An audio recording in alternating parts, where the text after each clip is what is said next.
Hola, buenos días, buenas tardes, buenas noches, dependiendo desde donde nos estés viendo. Gracias por estar aquí en este canal que se llama Ópera al Aire. Mi nombre es Gonzalo Montes y siempre que empiezo estas charlas, pues yo me emociono y sobre todo que últimamente estoy hablando con compatriotas que me llenan de un gran orgullo porque son unos artistas extraordinarios y en este caso es un artista extraordinario que se dedica a unos instrumentos tal vez más peculiares que existen en este mundo musical, que es el bandoneón. Bueno, no solamente toca el bandoneón, él también es arreglista, es compositor y tiene una gran cantidad de conciertos a sus espaldas dedicados y tocando a ese grandísimo músico y compositor, a ese genio del siglo XX y del XXI también, como es Astor Piazzolla en sus 100 años. Esta es una segunda charla donde estamos hablando o hablaremos sobre María de Buenos Aires, pero también analizaremos qué es ese instrumento tan endiablado como el propio Piazzolla lo denominaba. Y este amigo, este personaje, este artista extraordinario se llama Giovanni Parra. Él, como he dicho, es compositor, es músico, toca el bandoneón y tiene un grupo en Colombia, un quinteto al estilo de Piazzolla. Ya nos dirá y nos desvelará cómo está conformado y quiénes son y demás, que son como lo que yo veo es que son como una familia, son como unos hermanos siendo amigos. Entonces, esa familia que uno elige a través de la vida. Él es Giovanni Parra y como siempre hago, leo sucintamente su currículum y empezamos con esta charla que me llena de una honda emoción tener esta charla con él. Él es Giovanni Parra, él es bandoneonista bogotano, licenciado en Pedagogía de la Musical de la Universidad Pedagógica Nacional, fundador, director y bandoneonista de la Orquesta de Tango de Bogotá, primera escuela de tango para músicos de la ciudad, y del quinteto Leopoldo Federico, agrupación 2 veces nominada al Grammy Latino, mejor álbum de tango en el 2015 y mejor álbum del folclore en el 2017. Ha estudiado bandoneón con los maestros Néstor Marconi, Horacio Romo, Daniel Vinelli, Marcos Madrigal. Hizo parte de la 10ª promoción de la Orquesta Escuela de Tango Emilio Balcarce bajo la dirección del maestro Néstor Marconi, nada menos ni nada más. En esta orquesta fue dirigido por los maestros Leopoldo Federico, que ha sido, tengo que decir, Leopoldo Federico ha sido de los grandísimos bandoneonistas de la historia del tango en Argentina y en este universo de esta música. Víctor Lavallén también y Mauricio Marcelli. Además acompañó a la cantante Susana Rinaldi en la final del Mundial de Tango de Buenos Aires. Ya nos contará algo también sobre ello. Y la experiencia artística ha tenido presentaciones en las principales ciudades de Colombia, en países como Perú, Argentina, Chile, España, Francia y Estados Unidos. Además ha sido solista invitado de la Orquesta Sinfónica Nacional de Colombia, la Filarmónica de Bogotá, la Orquesta Sinfónica Juvenil de Colombia, Orquesta del Conservatorio de Ibagué, Banda Sinfónica de Pereira. Ha tocado con Federico Pereiro, Juan José Mossalini, Pablo Mainetti, Ernesto Franco, Osvaldo Piro. Bueno, un sinfín de artistas. Fue invitado por el Sexteto Mayor a tocar con ellos en el Festival Internacional del Tango de Medellín, otro de las agrupaciones insignia de este género como es el tango. Ha compartido escenario con importantes agrupaciones nacionales y artistas como Amelita Paltar, que ella fue la que estrenó María de Buenos Aires, Erwin Shorrot, que es un barítono bajo uruguayo, Ana Saiki, Arterciopelados, Monsieur Periné. Y ha sido también como director invitado. Él también él es director y además es docente. Para acompañar a Marta Gómez, Laura Mayolo, Victoria Sur, Natalia Bedoya, César López en el proyecto Toda Bala es Pérdida. Todos ellos artistas colombianos de una trayectoria impresionante. Y su currículum, bueno, es muy extenso. Entonces, Giovanni, querido Giovanni, yo te saludo, lo que quieras decir y empezamos la charla y te agradezco de corazón que hayas sacado tiempo para este canal y hablar sobre María de Buenos Aires y Astor Piazzolla en sus 100 años. Gonzalo, hola, muy buenas noches, tardes, días a ti, a todos quienes nos están escuchando, quienes nos están viendo. Gracias por esa presentación. Me emociona ver a tus espaldas a Astor Piazzolla, a quien este año le estamos haciendo el homenaje. El 11 de marzo de 1921 nació este gran genio. Este año estamos conmemorando los 100 años de su natalicio. Se han hecho conciertos en todo el mundo. Bueno, la pandemia obviamente ha limitado ciertas cosas, pero bueno, en homenaje en Buenos Aires se le hizo un gran homenaje casi de 15 días durante todos los días en conciertos en el Teatro Colón de Buenos Aires, bueno, en la Usina del Arte, en el Centro Cultural Kirchner, en las principales salas de Buenos Aires, bueno, en Mar del Plata, en La Plata, en Córdoba, en Argentina, bueno, acá en Colombia se le han hecho homenajes en Medellín, acá en Bogotá con mi quinteto estuvimos en el Teatro Mayor Julio Mario Santo Domingo, en Estados Unidos, en Europa. Tengo la fortuna de estar en contacto con todo el medio del tango, de los bandoneonistas, en Japón, en Corea, bueno, en todo este año ha sido el año Piazzolla. Bueno, todos los años son los años Piazzolla, como los grandes compositores.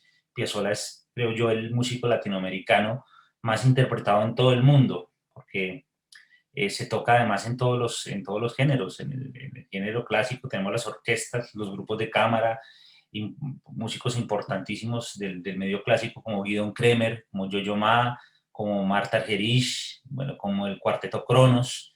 Bueno, músicos, por otro lado, músicos de jazz como Gary Barton, bueno, en su época que tocó con Jerry Mulligan, músicos de tango, músicos de todos lados interpretan música de Astor Piazzolla. Ayer, por ejemplo, en un recital de grado de un tiplista aquí en Colombia, vi que habían obras de Astor Piazzolla, estaba tocando Libertango en tiples. Entonces, todo mi agradecimiento por invitarme a esta charla tan importante por el personaje, por el género. Vamos a hablar de ópera. Yo me he acercado me gusta mucho, pero desde la interpretación me he acercado justamente a la ópera o a la operita llamada por Piazzolla y por Ferrer de esta manera, compuesta por ellos. Entonces, de verdad, para mí es un verdadero honor. No, el honor es mío. Bueno, yo la primera pregunta, yo me hago siempre un pequeño guión para no irme así por las ramas y tener un cierto orden, pero podemos hablar de todo lo que se vaya presentando.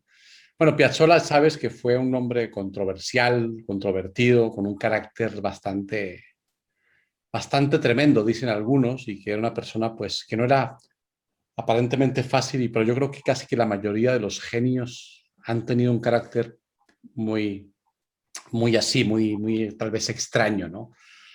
Pero sin embargo, Piazzolla peleó, luchó contra los elementos, como se dice, para que su música pudiera sonar en Buenos Aires, ¿no? Y pudiera sonar, es decir, yo siempre digo, y lo dije en la charla anterior, que Piazzolla vistió al tango de frac, porque la puso a sonar en los grandísimos teatros de Europa, aunque el tango ya sonaba, salas y tal, no quiere decir que el tango tradicional no sonara, ¿no?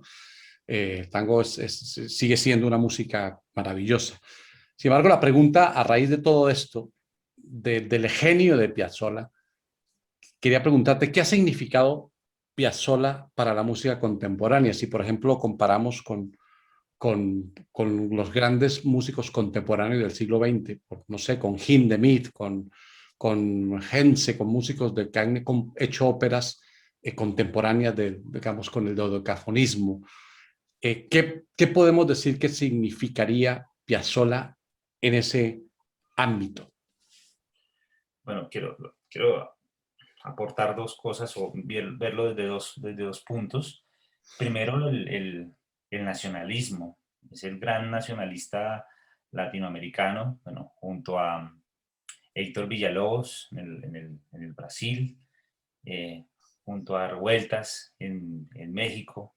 Bueno, es su gran ídolo Bela Bartok, músicos nacionalistas. Entonces, ese espíritu nacionalista, ese espíritu de hacer su música, como cuando lo descubrió o redescubrió estudiando con Nadia Boulanger, que le dijo que el Piazzolla, que las partituras que ella estaba mirando, que él componía, no estaban bien escritas, pero no tenían alma, que era lo que él hacía en su país. Él dijo, no, pues yo hago tango. Dijo, ese es su camino. Entonces, un aporte al mundo contemporáneo es ese, es hacer la música, su música, la música de su tierra, sin pensar que es más o que es menos. Y lo segundo que iba a decir era eso, pensar en la música como como un todo, no separarla si estamos haciendo música popular o música clásica, sino estamos haciendo música. Y eso es un aporte importantísimo de Astor Piazzolla, porque estabas hablando de su carácter, de que peleaba mucho, de que era una persona jodida, pero el pobre tenía enemigos desde la ortodoxia del tango y de la música erudita. Desde el tango, pues que él estaba haciendo, que él lo acabó, que ese no era tango, que acabó con el género, que como no se podía bailar no es tango, que como iba a hacer obras de 16, 17 minutos, de 20 minutos, o porque iba a poner una cadencia de un piano de 5 minutos o un solo de violín, y dónde estaba el marcato con las cuatro negras bien sentadas.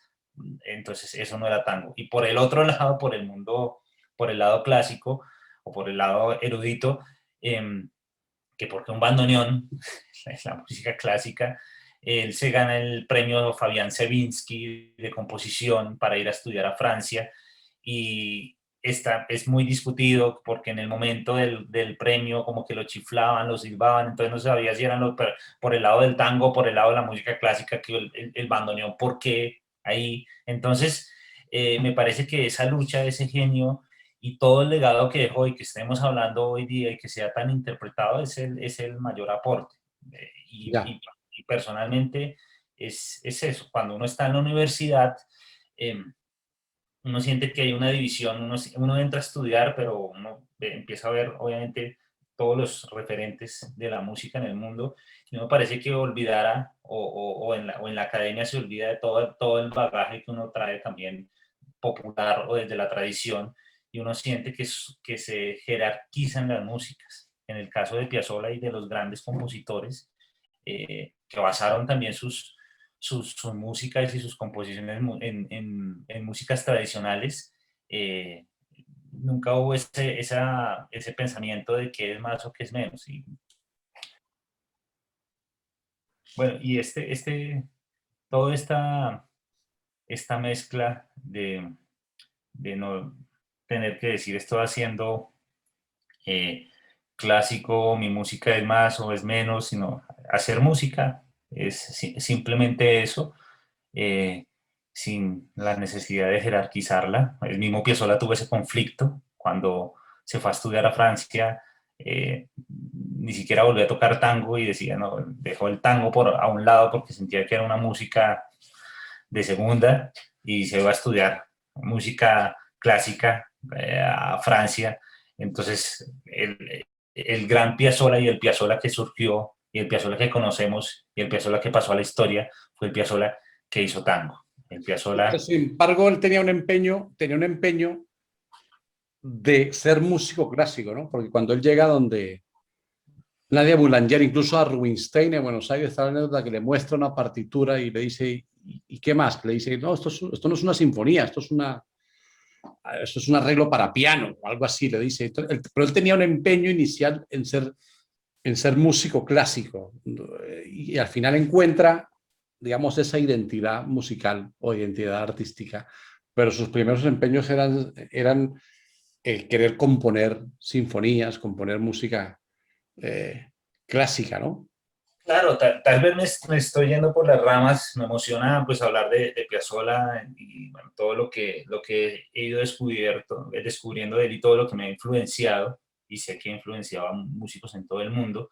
Pero justamente estas anécdotas, la de Rubinstein es muy especial, bueno, le llevó una parte de piano solo y dijo, no, esto es una sonata porque un concierto, ¿y dónde está la parte de orquesta? Un concierto es un instrumento solista más la orquesta.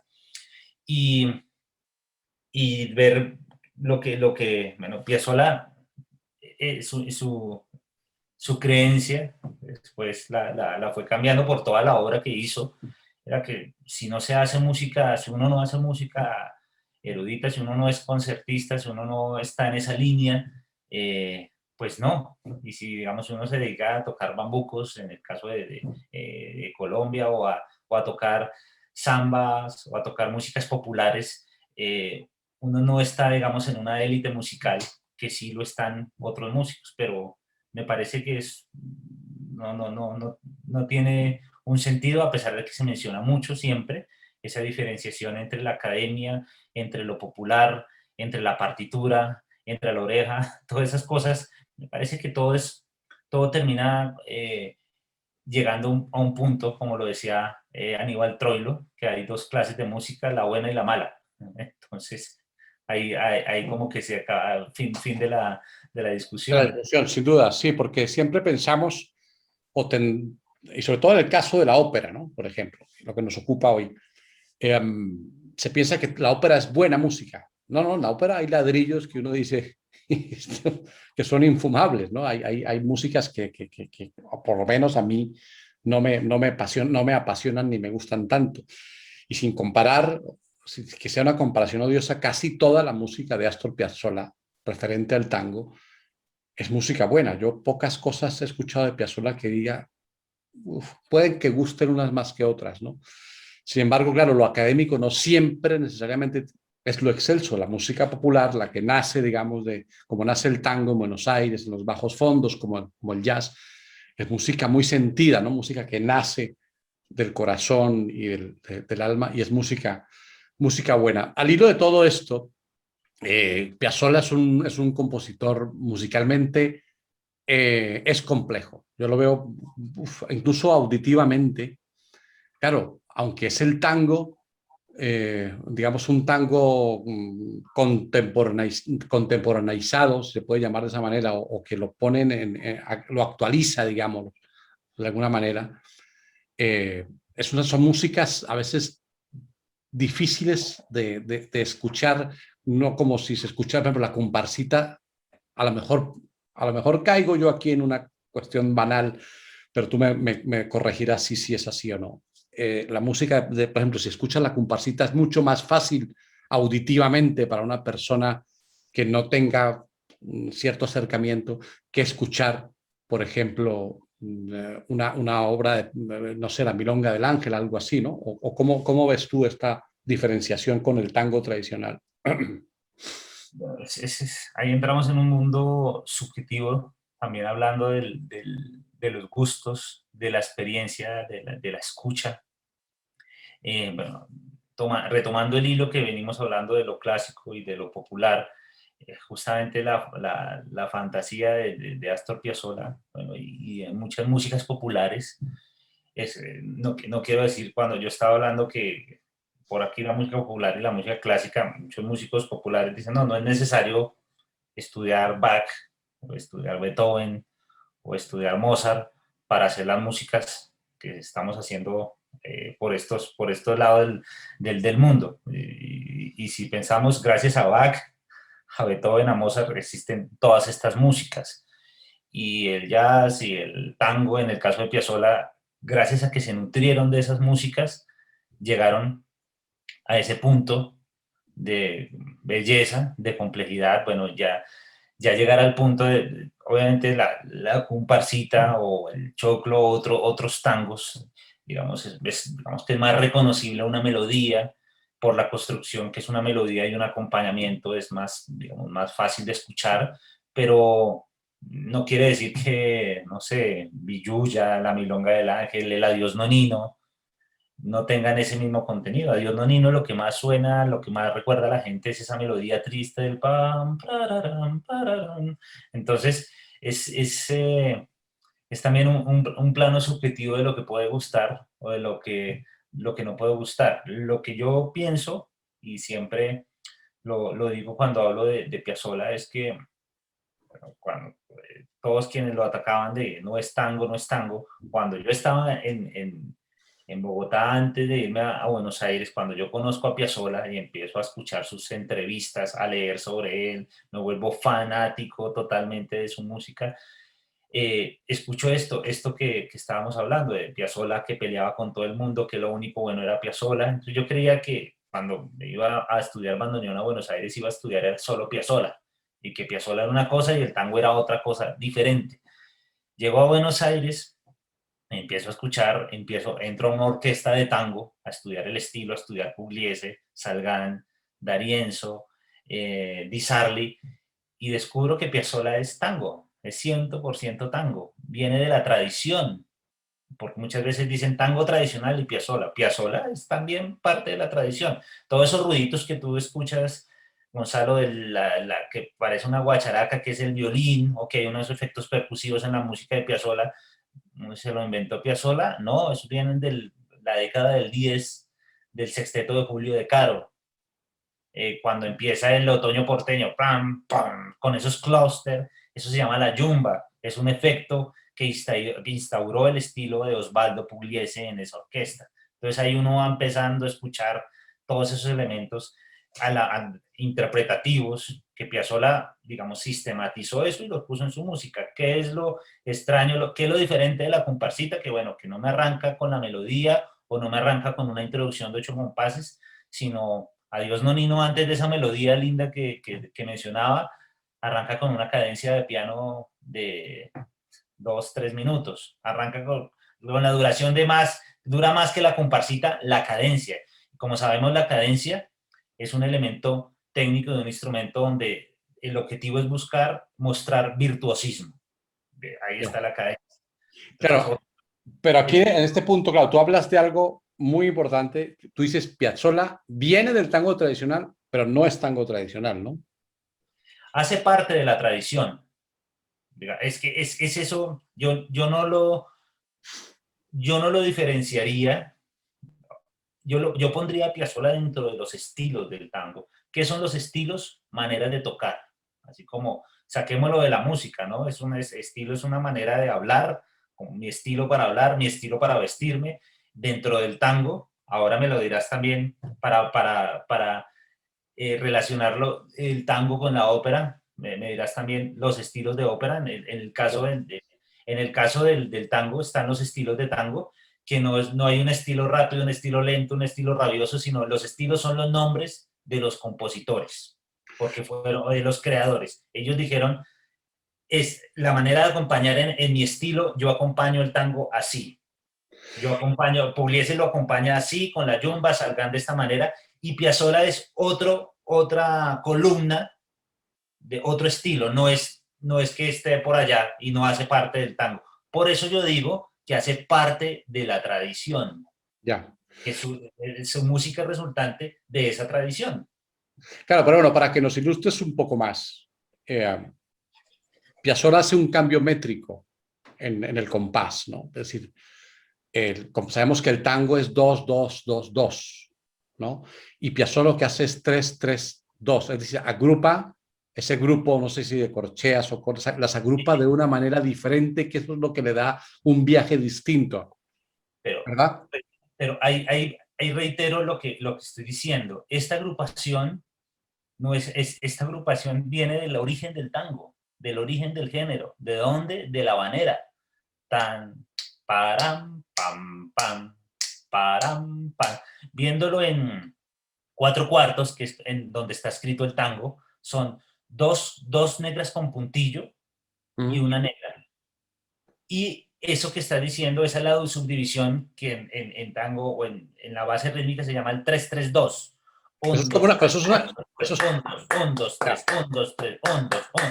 Tan, param, pam, pam, param, pam, pam. Esa base rítmica, milonga, es como un ritmo de milonga, ¿no? eso viene de Cuba, pasa por, bueno, viene de Cuba, llega a la Argentina, la milonga campera, de ahí sale el tango, los primeros tangos, finales de 1800, la base rítmica es tan, taram, pam, pam, param, pam, pam. ¿Qué hace Piazzolla? Hace la subdivisión de eso, y ahí, entonces no es, por supuesto, Piazzolla es un genio, pero de ahí viene, o sea, de ahí viene, de conocerlo, de conocer el género, él lo transformó, pero Ya, con un conocimiento absoluto de él. Y esto lo aplica tanto en el acompañamiento como en la libertango tar, tontar, comparo, o en la melodía tar, tar, fracanapa, por ejemplo, y en varios temas, todas las notas que van pasando durante esos pulsos, en la primera, la cuarta y la séptima corchea, lo acentúa. Entonces, eso es un sello característico de él, pero no fue una cosa que soy Piazzolla y se me ocurrió esto, de la nada no, del tango, y del tango primitivo, de los orígenes del tango. ya. Eh, bueno, pero de todas maneras, esta manera, digamos, de acentuar, eh, digamos, las negras, que tú llamas las negras con puntillo o las corcheas, marca una diferencia ostensible, ¿no?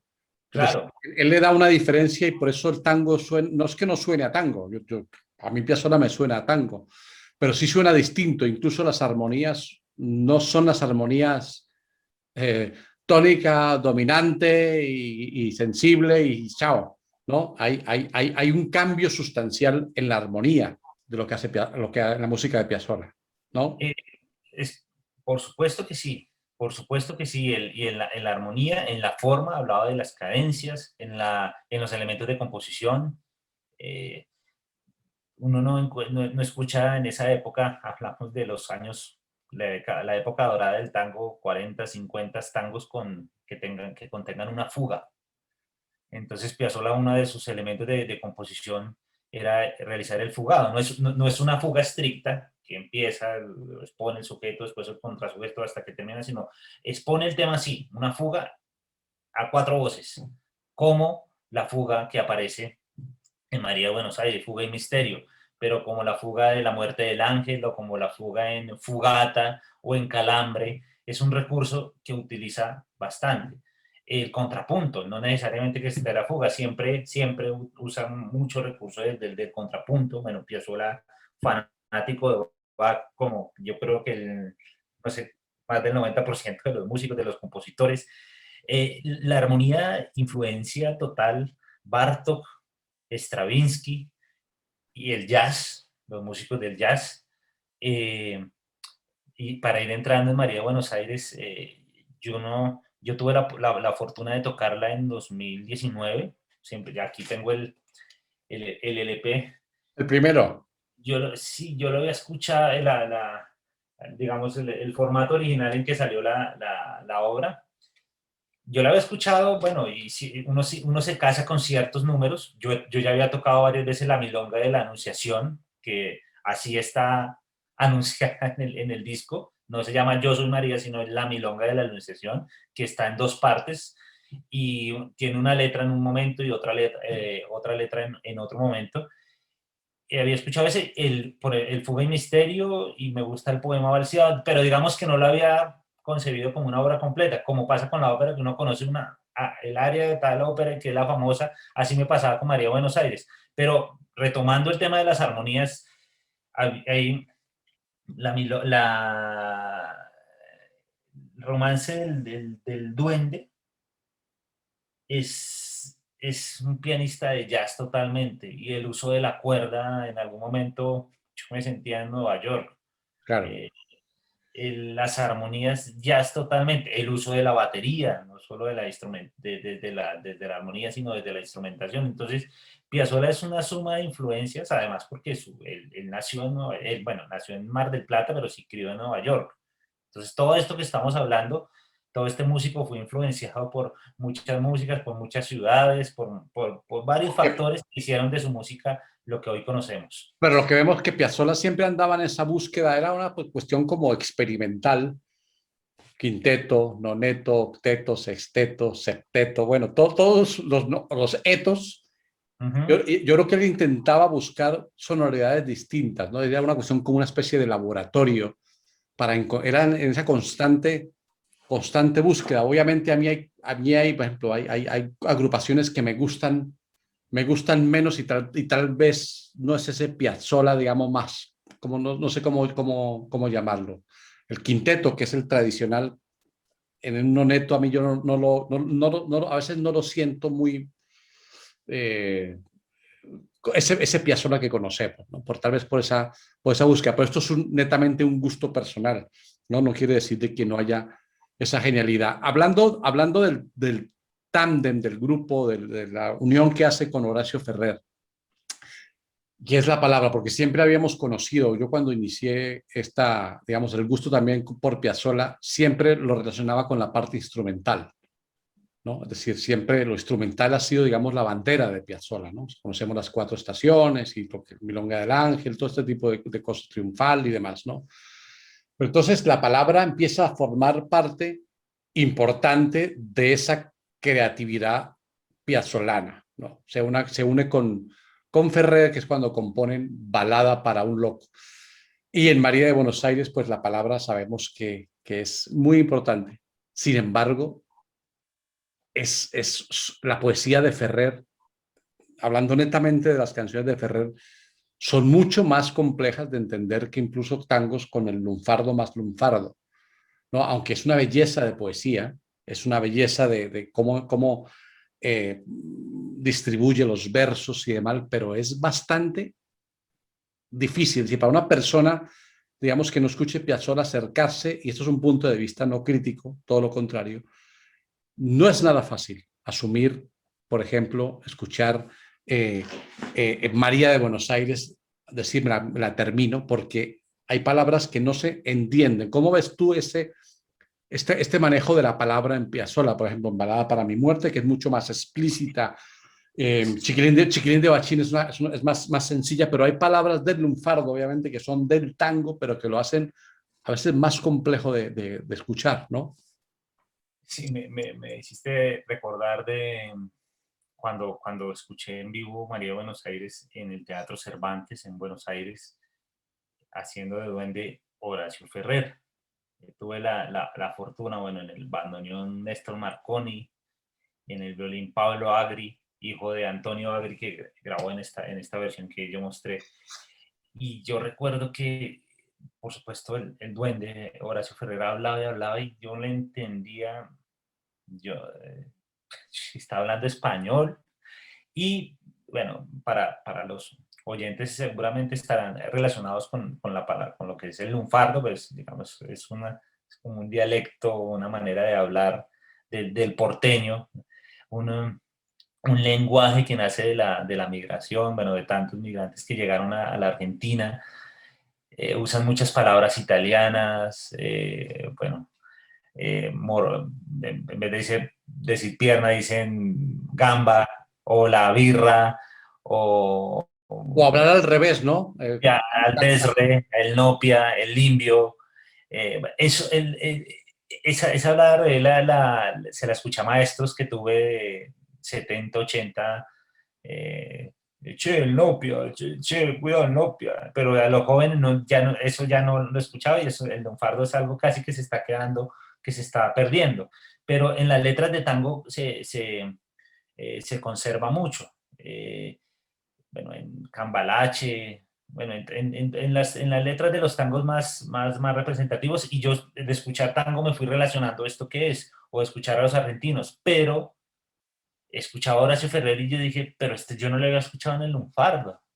Y obviamente, pues son muchas palabras, dije, seguramente no las conozco.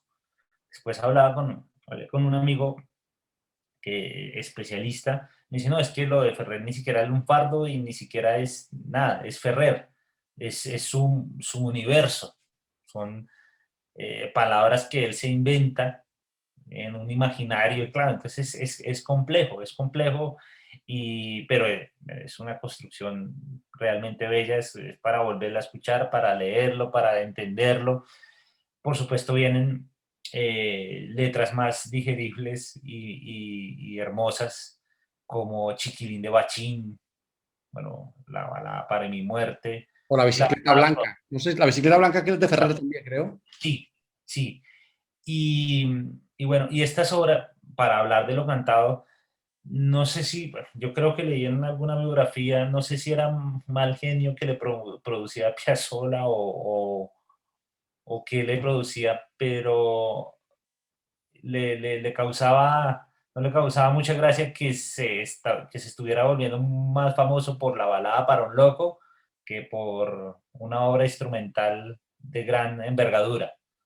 Ya. Entonces ahí es donde también donde se demuestra que la palabra, el canto, en este caso, bueno, la palabra además escrita de manera poéticamente, llega a más público que lo instrumental.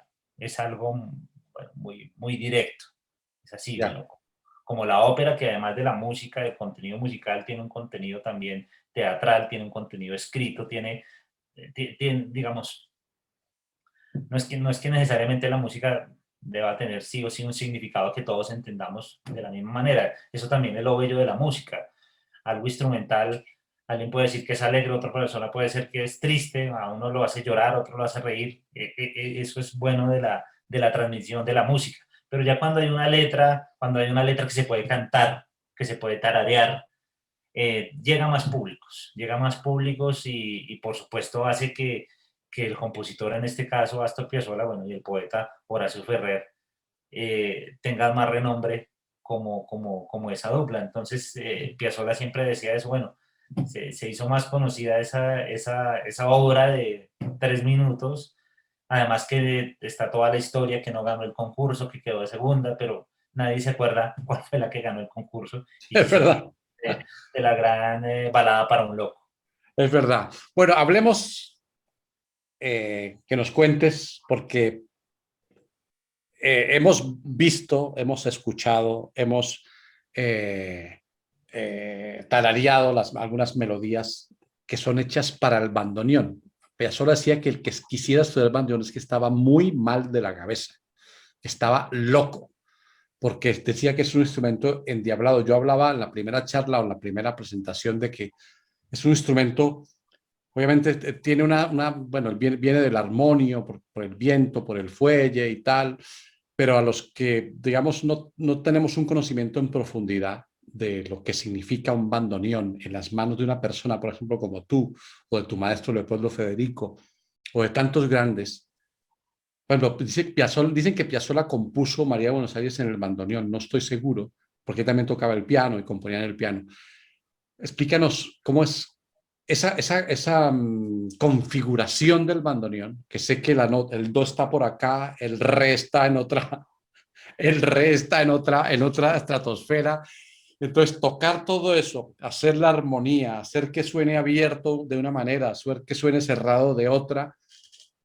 ¿Qué significa ese instrumento para un instrumentista como tú? Yo, a ver, la pregunta puede ser un poco tonta, pero me refiero cuando ya lo dominas, cuando ya lo conoces, porque al principio eso puede ser un caos, ¿no? Bueno, dominarlo me falta pelo pa' moña, como dice el dicho, pero ahí voy. Es un instrumento, bueno, ya que me preguntas del bandoneón, quiero hablar de sus orígenes. El instrumento no es un instrumento argentino, se relaciona mucho con Argentina, obviamente, por el tango, como, y netamente casi un 100% con el género, pero es un instrumento en que se tocan diversos estilos de música. El instrumento es alemán, nace a mediados de 1800 y nace con la necesidad de no sé si reemplazar o en suplir de instrumento a las iglesias donde no habían órganos o armonios, lo mencionabas, es un instrumento aerófono, funciona con aire, si yo muevo los botones y no muevo el fuelle, no funciona. En el caso del armonio, el fuelle lo muevo con los pies. Entonces, si muevo acá,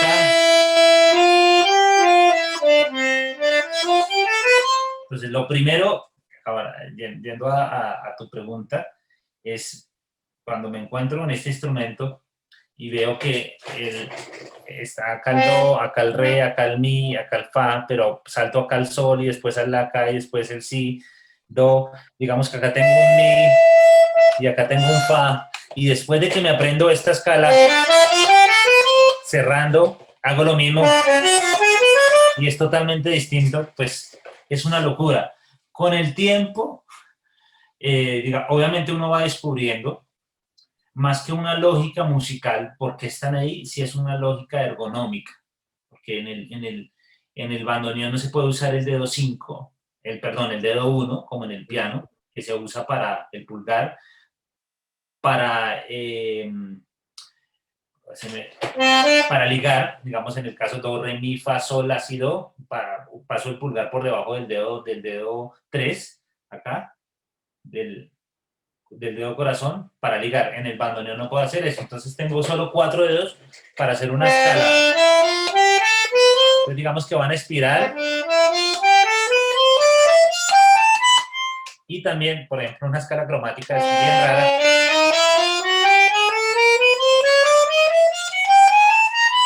Bueno, eso es algo muy importante también de decir. El instrumento es cromático. Se dice mucho que es diatónico porque abriendo es un sonido y cerrando es otro. Es un término que acogieron sobre todo los músicos de tango. Piazzolla lo dice en un video, que es diatónico porque es abriendo y cerrando otro, pero yo prefiero tomar el término que usan los acordeonistas, que es unisonoro o bisonoro. Unisonoro que abre y cierra el mismo sonido, y bisonoro en el caso del bandoneón, que abre un sonido y cierra y suena a otro. Decir diatónico puede prestarse para confusiones, porque en el caso de los bandoneones, este sería el diatónico y hay otro que es cromático, pero lo llamaron cromático porque lo organizaron, digamos que si yo toco la que está al lado, empieza a sonar, si tocara esto, ahí estoy tocando las del lado, sonaría una escala cromática. Ese instrumento principalmente es usado en Europa. En Francia y en Italia usan ese sistema cromático, pero este también es cromático. ¿Qué instrumento no es cromático? Por ejemplo, el acordeón vallenato, el que se conoce acá como acordeón vallenato, es acordeón tónico. Digamos, es como si un piano tuviera solo teclas blancas y no tuviera las teclas negras. Por esa razón, en los grupos de vallenato hay acordeones en el piso. Si el cantante cambia de tonalidad, el acordeonista cambia de acordeón. Esa es la razón. Acá yo puedo tocar todas las tonalidades.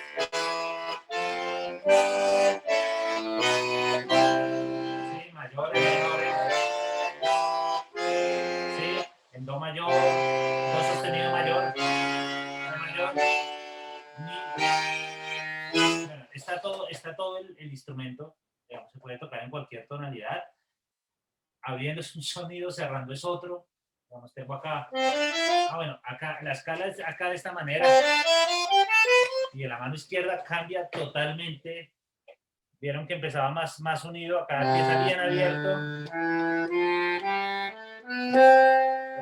Pero a eso se refería Piazzolla, que uno debe estar como loco para aprender el instrumento.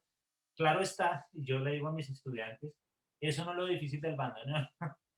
Se ve muy difícil, se ve enredado, pero como nunca se va a ver cuando se estudia, uno el piano lo tiene acá, lo mira, la guitarra la ve acá, entonces uno está acostumbrado a verlo y después es difícil soltar la mirada para mirar la partitura o o simplemente para tocar sin ver.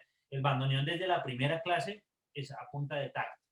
Pues ubico la mano acá, el do está acá, si lo subo acá, si bajo la mano acá, se va aprendiendo. Lo complejo del instrumento es el manejo del fuego, que es el que me da el sonido. Yo siempre lo relaciono mucho y es muy similar con el violín. No, no es lo difícil, obviamente es sí, afinar y ponerlo donde es, pero el sonido que dura años, que para que no suene como un gato, que es dificilísimo, es el arco, es el arco. El manejo del arco, el peso, es saber exactamente la fuerza, la proporción, cómo va a ir el arco en el violín, pasa con el bandoneón. Entonces, y el bandoneón no es la imagen de estirarlo con los brazos, sino es dejarlo caer. Mira que ahí no lo estoy jalando, él va cayendo con su peso. Entonces lo que tengo que hacer es acompañar.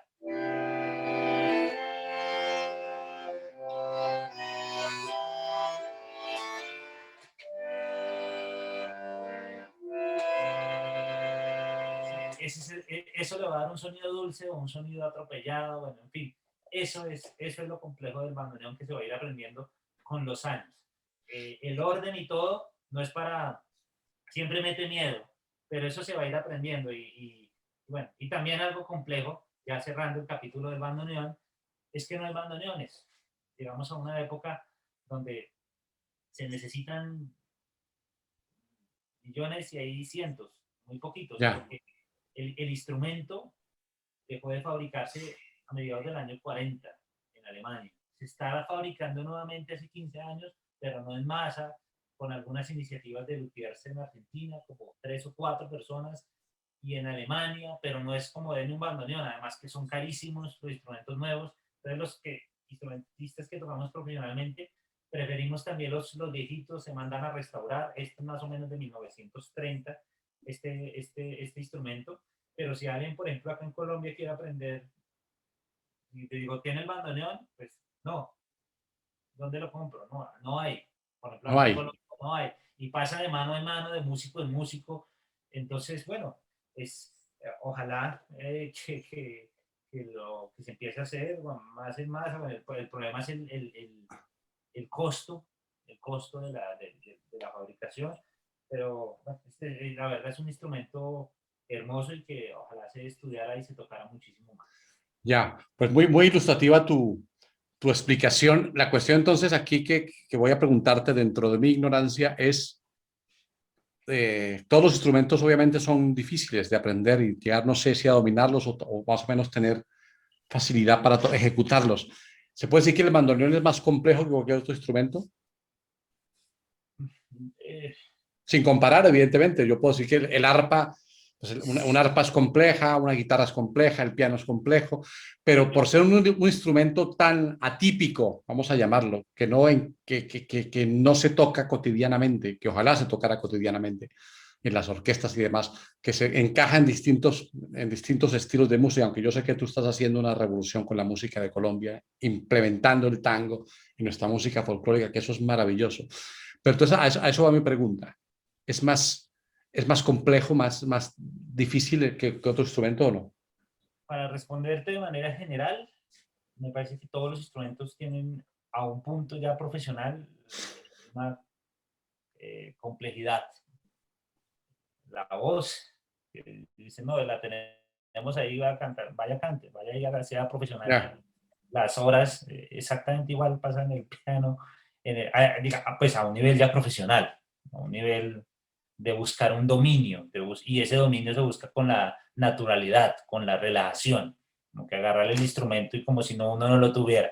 Está cantando tan natural, volver todo fácil. Y ese volver todo fácil yo creo que en todos los instrumentos cuesta el mismo, bueno, muchísimo trabajo, depende de las condiciones, depende del momento en que se empiece. Yo tuve, bueno, Marconi me decía, yo no estudié con nadie, no tengo a quien echarle la culpa.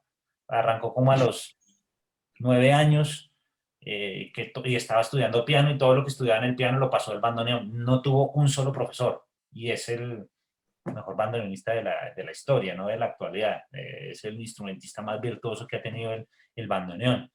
Eso por un lado. Ahora, ya puntualmente, ¿qué dificultades puede tener el instrumento? De pronto al iniciar, esto que te estaba comentando, que es un poco es raro, por ejemplo el violín sí es, yo creo que el instrumento más difícil que hay para empezar, porque el piano ya te está sonando en la primera clase, oprime y se suena la tecla. El violín suena feo, o sea, para que empiece a sonar agradablemente, bueno, ¿cuánto tiempo pasa? Pasa algo así con el bandoneón, por ahí no se demora tanto con el violín, pero el bandoneón tiene la desventaja de que no hay una técnica, si hablamos del violín, si hablamos del piano, seguramente del canto, hablamos de una escuela italiana, de una escuela rusa, de intérpretes de siglos. En cambio, el bandoneón es un instrumento muy reciente, que ha tenido muy pocos grandes intérpretes. Bueno, por ejemplo, Piazzolla es un virtuoso increíble, pero uno lo ve y está tocando súper tenso, no usaba casi el dedo 5, el meñique, y digamos, alguien muy técnico dirá, no, pues está perdiendo un porcentaje grande de la mano porque no está usando un dedo. Piazzolla usaba estos 3 dedos y los usaba como si tuviera 3 más, pero era Piazzolla, esa manera de tocar de Piazzolla. Además tocaba de pie, que es súper incómodo para el instrumento. Entonces no hay una historia de intérpretes y sobre todo de escuela. No hay una escuela técnica que si tú das ciertos ejercicios o encaminas al estudiante con un cierto método, va a tocar así, como hay un O sea millón que de... Dime, dime. podemos decir de que hay varias escuelas, entonces, o varios caminos para llegar a tocar Sí, el bandoneón, ¿o no? sí, pero por ejemplo en mi caso, yo empecé de cero allá en Buenos Aires y empecé como tuve a Marconi, la tuve en un momento que digo, no lo debía tener, pero por fortuna estuve relacionado con uno de los mejores de la historia, pero yo no sabía ni dónde estaba el do. No sé, es como llegar a una clase de canto con Pavarotti sin uno poder entonar una escala. Voy a tomar una clase con Pavarotti, pero no, Cante, no cante, sé ¿qué canto? no sé ni hablar, no sé ni hablar. Así me pasó con Marconi y estuve 2 años, por supuesto, como sea, yo lo empecé a aprovechar quedándome a clase de mis otros compañeros. Pues nada, entonces Marconi tenía su manera particular de enseñar. Él me decía muchas cosas, esto no sé cómo lo aprendí porque, no sé, arranqué de niño. Porque yo le preguntaba y le preguntaba, después que estuve mirando unas cosas con Madrigal, con Horacio Romo, del Sexteto Mayor, y cada uno a su manera, cada uno a su manera. Yo creo que esto fue así, pero que haya una escuela, así se toca el bandoneón, no hay. Entonces, por ahí eso lo puede complejizar en el caso de personas que iniciamos tarde el instrumento. Yo arranqué a tocar el instrumento a los 23, 24 años. Y varios de los métodos que vi eran métodos de piano, por ejemplo, el Czerny, adaptado al bandoneón, pero no era un método pensado en las dificultades propias del instrumento. Entonces, bueno, eso pueda que sea una desventaja en cuanto a los otros instrumentos. Obviamente, cada vez que pasa el tiempo, más jóvenes, hoy día se está tocando mucho y siempre hay jóvenes ya puntualmente interesados, bueno, ¿cómo es esto? ¿Cómo es la metodología del instrumento? Empiezan a escribir textos y digamos que se va armando un muy buen material para aprender, pero por ahora ahí vamos corticos. No, es que me parece muy llamativo el instrumento, su forma, más verlo abierto completamente, pero ya verlo abierto, así como la foto que tenemos aquí atrás de Astor Piazzolla, es que produce una sensación, yo no sé cómo llamarlo, como que te atrapa, no sé cómo decirlo, es una cuestión Es un instrumento llamativo por tanto visualmente, obviamente, como sonoramente, ¿no? Como con su sonoridad es muy peculiar, porque obviamente no suena a un acordeón, no suena a un acordeón de vallenato, como no suena a un acordeón francés. Es un sonido único. Entonces, eso es lo que llama. Hablemos de María de Buenos Aires, entremos en materia después de, de hacer estos prolegómenos sobre el bandoneón y el tango tradicional. Bueno, imagino que sabes que Piazzolla en sus últimos años, en el año 90, él quería hacer la gran obra escénica que era La vida de Gardel, ¿no? Él quería, incluso ya había hablado con Plácido Domingo para que le hiciera de Gardel, y ese era su gran sueño en esos últimos años, que fue cuando después cae enfermo y demás. Y ya tenía, y bueno, obviamente ya había hecho María de Buenos Aires. Esa concepción, ya hablando, digamos, de la parte, tú nombrabas la parte escénica, que ese ha sido un poco la disyuntiva o la discusión, lo que yo he puesto sobre el tapete de si María de Buenos Aires se puede considerar una ópera, aunque Piazzolla lo llamaba muy humildemente, bueno, humildemente no sé si fuera él muy humilde, pero decía que era una operita, pero entonces no sé si se refiere al formato, a la duración o sencillamente él no lo consideraba como tal. Es decir, la concepción de la obra María de Buenos Aires no se hace, digamos, con esa ambición o con esa proyección de que sea catalogada como las óperas tradicionales. ¿Qué piensas al respecto? ¿Se puede decir que María de Buenos Aires es una ópera o no? Bueno, yo obviamente no he estado muy en el mundo de la ópera. Tengo mis óperas favoritas, mis áreas favoritas, pero esto te lo respondo con algo que, bueno, que te lo comenté el otro día en la charla. Él sobre todo lo hizo como por cuidarse de eso que mencionábamos al comienzo de la charla sobre la ortodoxia en el mundo clásico, en el tango, y en el mundo clásico, desde lo formal, eso no vendría siendo una ópera. Desde lo formal ya tú me dirás cuál es, bueno, tú dices, bueno, la ópera necesita estos requisitos, estos números de actos, este número de partes, de áreas, bueno, que tendrá la ópera. Y leo textualmente, dice, en palabras de Horacio Ferrer: escribimos una y otra libremente, sin preconcepto y en cuanto a la forma. Y como en definitiva nuestra composición, teniendo algo de cantata, guardando semejanzas estructurales con el oratorio o mostrando ciertos elementos propios del desarrollo operístico, no cabía ser encuadrada severamente bajo ninguna de estas denominaciones. La llamamos convencionalmente operita, es decir, obrita. La palabra respiraba, además de intimidad sentimental y el carácter coloquial que quisimos para la pieza. Entonces, eso, ¿no? Como ellos sentían que no era formalmente una ópera, así como la experiencia que mencionamos de Arthur Rubinstein, que Piazzolla le llevó, mire, mi concierto para piano, y era una parte de piano solo. Entonces Rubinstein le dijo, no, esto no es un concierto, esto es una sonata porque falta la parte de la orquesta. Obviamente ya Piazzolla en este punto de esa composición, él ya tenía un bagaje cultural mucho más grande, musicalmente hablando, y seguramente sabía que estructuralmente no era una ópera, pero sí era, yo creo que la idea en cuanto yo pienso que la ópera es lo más magno, lo más grande en estructura musicalmente hablando. Entonces, por eso yo creo que le pusieron operita. Y ese es, yo ya he visto en muchos programas de mano y en el mundo dice ópera de Astor Piazzolla, ópera de Astor Piazzolla, pero originalmente y en el libro lo dice, es una operita. Pues no creo que sea un género, o tú me dirás que es un género nuevo o que ya existía la operita para denominar las obras que formalmente no son ópera, pero bueno, te lo comento según el conocimiento que he tenido sobre esta obra de Astor Piazzolla y Horacio Ferrer. Vale, bueno, en este punto ya seguimos hablando. Vamos a escuchar Milonga del Ángel, que está tocada, ejecutada. Bueno, a mí la palabra ejecutar me recuerda el chiste, ejecutar. Pero bueno, esto es un chiste que me vino a la cabeza, pero no lo voy a decir ahora. Milonga del Ángel por el quinteto Leopoldo Federico, para que ustedes vean con quién estoy hablando, que es el director, Giovanni Parra. La muerte del ángel, la muerte del ángel. Ah, la muerte del ángel.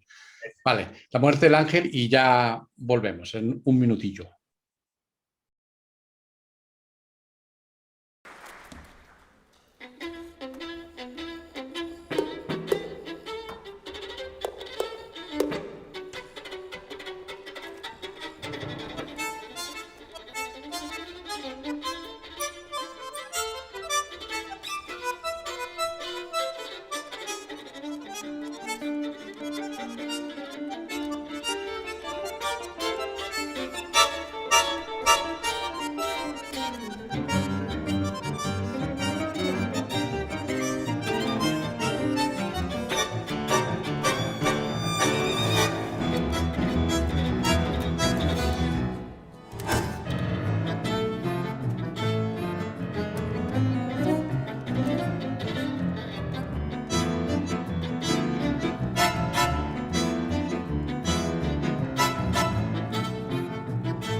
Bueno, en este punto, bueno, es maravilloso, los que te conocemos, los que conocemos el grupo, los que hemos tenido el privilegio de cantar acompañados por ti, por el grupo, es uno de los grupos insignes en América Latina, el Quinteto Leopoldo Federico. He de decirlo, que además voy a hacer la publicidad, acaban de sacar un disco atípico completamente, digo atípico porque me refiero a la música que han empleado y al compositor a quien homenajean, que es Terry Tucci, no sé si es argentino, Terry Tucci o con ascendencia argentina, ¿no? Argentino. Entonces hacen una recopilación que Terry Tucci vivió en Colombia, compuso canciones colombianas, instrumentos, perdón, piezas instrumentales del folclore nuestro de Colombia y Giovanni hace arreglos para ser interpretados en el bandoneón y con el quinteto como lo hacía Piazzolla. Es decir, tenemos ante nosotros a un revolucionario. Piazzolla revolucionó el tango y Giovanni está revolucionando la música colombiana. Entonces, eso es un punto importante. Pero brevemente, para no salir del tema, ¿has recibido críticas por esto referente al folclore colombiano o no? Sí, claro. Por fortuna muy positivas. Bueno, Vale. seguramente habrán cosas, por lo menos hasta el momento no me las han dicho algo negativo, pero sería normal. Yo hago la música desde el primer disco, este es el cuarto álbum del quinteto y la premisa es que me guste a mí. Segundo, que le guste a mis compañeros del quinteto, porque con ellos son los que toco y vamos a transmitir. Ya con esas dos condiciones, lo siguiente es estudiar mucho y listo. De ahí para allá grabamos o tocamos en público y el público la recibirá de cierta manera. Bueno, esto de Tucci, además mencionaste algo que nunca vivió en Colombia. Eric Tucci nunca visitó Colombia y es Ah, increíble. mira. Y además está ligado con los dos nombres más importantes del género del tango. Gardel, que él fue el arreglista, el arreglador, como lo llaman los argentinos, de la música que hizo, de las películas que hizo Gardel en Nueva York para la Paramount. Y además fue profesor de Piazzolla, cuando Piazzolla era niño allá en Nueva York. Entonces, nada más y nada menos está relacionado con las dos principales figuras del género, que son Gardel y, y Astor Piazzolla. Y él compuso unos pasillos. Ahora que dices que fue colombiano, hay un artículo que escribieron sobre él, que el que creían que era colombiano. A él no le dieron un trabajo o no le iban a dar, en este momento tengo confuso esa información, porque le iban a dar el trabajo a un argentino para que hiciera unos tangos, pero no se le iban a dar a él porque era colombiano, porque en esa época, en Nueva York, años 30, tenía una estudiantina que él armó que se llamaba la Estudiantina Colombiana Tucci, donde además de hacer música colombiana de él, hacía pasillos, por ejemplo, como los Filipichines, el famosísimo que salía en esta serie Don Chinche.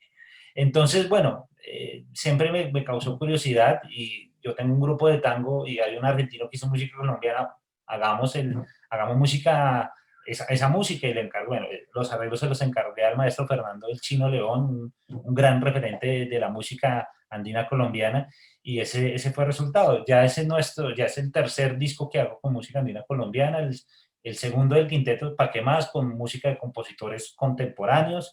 El anterior se llamó Quinteto con Voz, invité a 14 cantantes, todos colombianos, a este disco. Y este último, la música andina colombiana de Eric Tucci, lanzado hace un par de semanas. Entonces, bueno, muy Bueno, contento. Gracias por la pregunta y la promoción. no, no, no, es que todo hay que decirlo, porque es que este instrumento que a mí me gusta tanto y me llama tanto o nos llama tanto la atención, es decir, no, se relaciona obviamente con el tango, se relaciona con Piazzolla, Piazzolla compone María de Buenos Aires en el bandoneón, pero uno nunca se puede imaginar de que un instrumento toque música folclórica, ¿no? Es decir, que toque música de nuestra tierra, del interior de Colombia, la música de la zona andina, de esos pasillos que nos han llenado tanto de emoción y de regocijo, escucharlo con ese sonido que yo siempre digo que es tan particular. Decía mi amigo Alberto Cortés que en ese instrumento estaban reunidos todos los vientos del planeta, ¿no? Una cosa muy, muy bonita, que él hace una canción dedicada a Astor Piazzolla que se llama La Caja de los Vientos, y él habla que están ahí todos los alisios, los sirocos y tal, están reunidos en ese bando, que es una metáfora maravillosa. Entonces, reunir todos esos vientos para tocar música colombiana pues me parece que es una idea, aparte que es innovadora, pues va mucho más allá, ¿no? Entonces, para que la gente se haga una idea de lo que significa y de la relevancia que le estás dando al bandoneón y a nuestra música de Colombia. Volviendo a María de Buenos Aires, entonces eres partidario de que María no es una ópera como tal, ¿no? Es una operita. Por eso te preguntaba, es decir, más al lanzarme a dar esa respuesta, te la devolvería. Tú que eres un conocedor e intérprete, además, que estás metido en el mundo, ¿para ti lo es? ¿Para ti es una ópera? Yo creo que sí es una ópera. Si hablamos, si hablamos del formato, digamos, el formato escénico, de los elementos, de los lenguajes que confluyen en el género, sí. Lo que hablaba yo con una de las intérpretes de María, que es Catalina Cuervo, ella decía que sí, pero lo que yo argumentaba tal vez era la forma del canto, porque si tú ves el canto, incluso dice que es una soprano, Amelita Baltar de soprano no tiene absolutamente nada. Amelita No. Baltar es una mezzosoprano, aparte de que canta, tú que la has acompañado, ella cantan con tonalidades no agudas, ¿no? Además, no es un estilo lírico. No es un estilo lírico. El payador y el duende, bueno, el duende que es solo hablado, pero por ejemplo el payador no es un tenor como lo dice en el disco, es un barítono. Raúl Lavie, que creo que la grabó, y Héctor de Rosa, bueno, Héctor de Rosa es una voz un poco más aguda. No son cantantes, obviamente no son líricos, pero no son cantantes agudos, son más cantantes graves. Entonces ya de entrada, ahí ya hay una confusión. ¿Por qué a María la pone de soprano si no es una soprano? Es una mezzosoprano. Y tú ves que la tesitura no es muy amplia, ¿no? Entonces, o es lo que pone, por ejemplo, en la información que hay en Internet, ¿no? No es. Por ese lado ya hay, que me perdonen, pero ya hay una equivocación de fondo. Segundo, no hay manera de cantar con voz de cabeza, es decir, con voz lírica. No hay forma de hacerlo, porque si no se pierde o se perdería la esencia Piazzolla. Es decir, aunque se puede cantar, yo he visto cantar a Jurowski, el gran contratenor, cantando Los pájaros perdidos en formato lírico, aunque es muy bonito, pero no suena lo mismo. Es decir, querer poner todo lírico, por más cantantes maravillosos que sean, puede que pierda su esencia. En esta cuestión de María de Buenos Aires, el canto no es el canto lírico, es decir, por historia, por formato escénico, por duración incluso, que hay óperas incluso más cortas y tal, se podría considerar una ópera, pero en cuanto a estilo, porque hay elementos obviamente como el bandoneón, pero bueno, yo diría que la parte instrumental no pasaría nada, como si se hace a capela prácticamente, pero yo creo que sí se podría considerar en un formato operístico, pero no el formato del que estamos acostumbrados si lo relacionamos, por ejemplo, con el romanticismo, con una ópera de Verdi, con una ópera verista, no sé si me hago entender. Entonces, es complejo el tema, es complejo. Hay gente que dice y se niega a decir que no, que María de Buenos Aires no es una ópera. Hay gente que dice que es una comedia musical, ¿no? Yo por eso te tiré la pelota, te tiré el pase, porque Piazzolla y Ferrer, viendo esto que estamos hablando, esto que estás describiendo, bueno, lo de la ópera musical, es o no es, pues se lavaron las manos y es una operita. Bueno, yo creo que sus pretensiones tampoco eran presentarla en el Metropolitan de Nueva York o presentarla en un gran teatro en París, ¿no? Ellos crean la obra y lo que sucede, yo creo que su objetivo no era que se cajonara o se pusiera en un ámbito lírico, ¿no? Pero sin embargo, no es que sea complejo, pero decir que es teatro musical, es una especie de teatro musical de Broadway, no sé, por la historia, no sé. Eh, Yo ahora, perdona la interrupción, ahora para que no se me escape esto que acabas de decir en cuanto al canto lírico.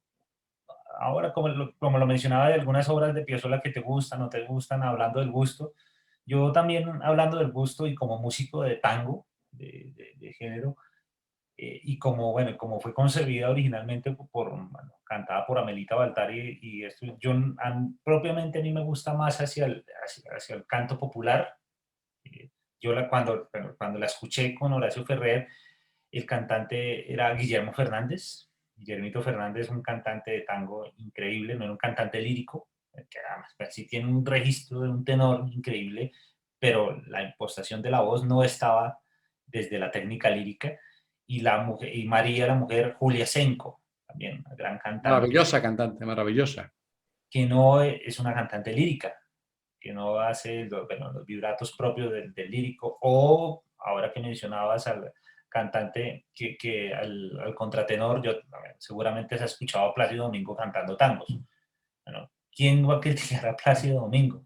Perfecto, pues todo, pero a mí no me llega cuando lo Es escucho que esa fue cantar. una discusión que tuve con algunos cantantes líricos del medio, que indistintamente siendo Domingo un grandísimo tenor, es que para mí todo no es válido y que esto no vaya en contra, no es en contra de nada, simplemente válido en qué sentido, de que sí, está muy bien cantado, está muy bien interpretado, la voz es extraordinaria, arreglos, pero tal vez la esencia se puede perder, la esencia del tango, ¿no? Es decir, que escuchar al polaco Goyeneche cantar mirando al sur o cosas de esas, o no sé, o volver, y escuchárselo a un cantante lírico, en mi caso, que yo a veces he cantado canto tangos en formato lírico, y no es lo mismo, no es lo No, mismo. pasa también desde lo instrumental. Daniel Barenboim grabó un disco de tango y yo lo escucho y no me llega a poner un Con lado. Mederos, ¿no? El de Mederos, ¿no? Con Mederos y con Héctor Console, el contrabajista de Piazzolla. También, bueno, Guidon Kremer, Yo-Yo Ma, igual yo lo veo desde dos puntos. Bueno, yo he escuchado también tangueros, amigos, que nada, horrible, no sé qué. Digo, eso, yo digo, no es feo, no es feo porque uno que va, yo digo, uno que le va a decir a Plácido Domingo feo, canta feo, ¿no? Es uno de los mejores cantantes de la historia. Barenboim, musicalmente hablando, es impecable. Puede estar bueno porque gracias, cuando Barenboim graba un disco de tango, se va a escuchar en el mundo entero. Cuando un argentino graba, se lo van a escuchar, lo va a escuchar el mismo gremio, el mismo nicho, y no va a tener una trascendencia como cuando grabó Barenboim. Entonces digo, por ahí llega a otra gente el tango y por ahí terminan escuchando otros intérpretes y además está perfectamente tocado. ¿Qué le falta? Tango, le falta mugre, le falta conocimiento del estilo. Pero, pues, culpa a Barenboim que no haya estado tocando en una orquesta de tango en el piano, que no haya estado tocando con Troilo, que no haya estado... Pues, por eso Piazzolla toca tango como toca tango, porque tocó en la orquesta de Aníbal Troilo, arregló para Aníbal Troilo cuando tenía por ahí 20 años. Entonces yo lo miro no con el ánimo de quedar bien con todo el mundo, que si me preguntas, pues yo no me escucho el disco entero, pero a mí me parece un fenómeno. Por ahí tengo un disco de Yehudi Menuhin tocando tango. Yo digo, pues Yehudi Menuhin, mejores violinistas de la historia, yo me lo gozo desde otro lado, desde el sonido del violín. Si ya voy a hacer una crítica a escuchar tango, me pongo a escuchar a Enrique Mario Francini, a Fernando Suárez Paz, bueno, a los grandes del género, pero lo veo, trato de verlo y disfrutarlo desde otra manera y que gracias a esos grandes intérpretes el género puede llegar más, puede llegar mucho más allá y que ojalá que quienes le lleguen lo busquen también por, pues, digamos, por los intérpretes propios del género. Pues podemos decir, ya para ir terminando, podemos decir que María de Buenos Aires es una historia que se cuenta a través del tango, o es la historia, digamos, vamos a llamarlo, que con lo que he hablado, con las personas que he hablado de María de Buenos Aires, es un renacer del tango, ¿no? Es decir, María encarna el tango. Es decir, ella nace, muere, vuelve y renace, baja a los fondos, más fondos de Buenos Aires y renace de sí misma como el tango. Entonces podemos más bien decir, es la historia del tango encarnada en una mujer, ¿no? Del tango, del tango del, vamos a llamar, del arrabal, de los bajos fondos, ¿no? Y Piazzolla lo enmarca esa historia, lo adorna con una historia maravillosa junto con Ferrer, y nos dejamos de historias y decimos es una historia del tango escenificada, podemos decirlo, o una canción escenificada, no sé cómo llamarlo, bueno, canción no, pero sí algo, como te digo, se cuenta algo referente al tango y se enmarca en una escena, podemos decirlo así. Sí, el tango, y dicho también por el mismo Odesio Ferrer, que vendría a ser un paralelo similar, el tango y la ciudad de Buenos Aires, lo menciona mucho. María es Buenos Aires, María es a Buenos Aires, y, bueno, y Buenos Aires, y el sonido de Buenos Aires es el tango.